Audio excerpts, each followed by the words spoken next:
As a working mom, I still make sure na homemade at healthy ang binibigay kong food para kay baby. However, I struggle in managing our messy kitchen, and this hinders my cooking experience. Tingnan nyo naman po kung gaano nakadumi ang kalan. Kaya naman to the rescue si Get Clean, the cleaning experts. Melanie po, si Ate Marie Chris po. Hello po.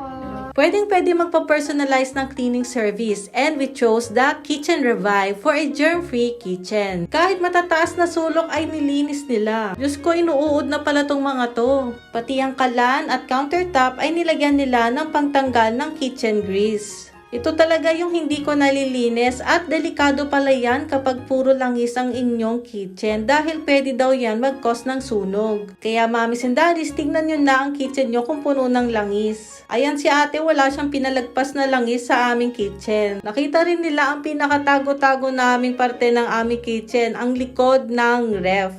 Napakadaming Tupperware ang hindi namin nakikita at nandyan lang pala sila. Lahat talaga ng sulok ay hindi nila papalampasin. Katulad nga itong baba ng lababo na pinaka-ayokong linisin dahil sobrang takot ako sa ipis. Pati nga yung likod ng rug ay binacuum nila. Sobrang productive nilang dalawa dahil magkaiba sila ng ginagawa at the same time at natapos din sila agad. Tingnan nyo kung gaano karami ang dumi na nakuha nila. Yak, diba kadiri?